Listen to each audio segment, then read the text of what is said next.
بسم اللہ الرحمن الرحیم۔ اردو زبان کی دوسری کتاب کا سبق نمبر 15۔ ایک شہری اور جنگلی چوہا۔ نمبر 1۔ ایک چوہا شہر کے اندر کسی امیر کے گھر میں رہتا تھا، جہاں اچھی خوش مزہ چیزیں کھانے کو ملتی تھیں۔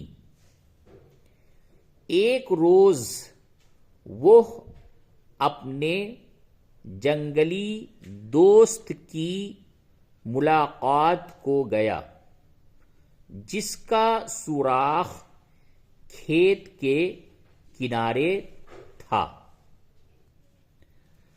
نمبر 2۔ جنگلی چوہے نے مہمان کی بڑی آؤ بھگت اور خاطر تواضع کی۔ جوار کے دانے جو اس کو میسر تھے حاضر کیے۔ شہر کے چٹورے چوہے نے میزبان کی خاطر سے کچھ کھایا تو صحیح، پر یہ روکھی سوکھی غذا اس کو کیوں بھانے لگی۔ نمبر 3۔ شہری تھا بڑا تمیزدار۔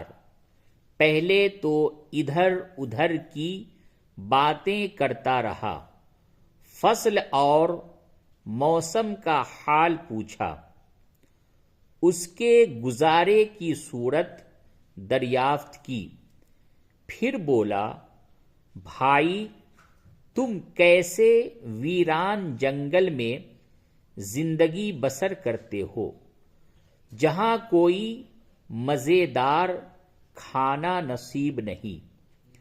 آؤ ذرا میرے ساتھ چلو، وہاں تم دیکھو گے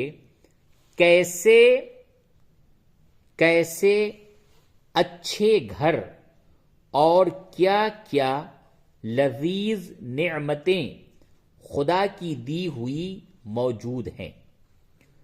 نمبر 4۔ جنگلی چوہے نے شہری دوست کی ضیافت بڑی خوشی سے قبول کی۔ شام کو دونوں روانہ ہوئے، آدھی رات گئے گھر جا پہنچے۔ شہری نے اس کو فوراً نفیس کھانے پر جو گھر والوں کا بچا کھچا رکھا تھا جا بیٹھایا۔ نمبر 5۔ چوہے ابھی یوں ہی سا کھانے پائے تھے کہ بلی کی خوفناک آواز کان میں آئی، میاؤں میاؤں۔ اب دونوں کے دل دھڑکنے لگے اور اوسان خطا ہو گئے۔ ناچار پتا توڑ بھاگے اور سوراخ میں جا گھسے۔ نمبر 6۔ جب بلی چلی گئی اور خطرہ باقی نہ رہا تو شہری نے پھر کھانے کی تواضع کی، مگر جنگلی دوست نے بہت منت سے واپسی کی اجازت چاہی اور یوں کہتا ہوا چل دیا، یارو اگر تمہارے شہر میں گزارے کا یہی وتیرہ ہے تو تمہیں مبارک رہے، مجھ کو وہی اپنا بیوقوف گھر اور سادی غذا کافی ہے۔ نظم از مؤلف۔ ملے خشک روٹی جو آزاد رہ کر، تو وہ خوف و ذلت کے حلوے سے بہتر۔ جو ٹوٹی ہوئی جھونپڑی بے ضرر ہو، بھلی اس محل سے جہاں کچھ خطر ہو۔ یاد کرو ہجے اور معنی.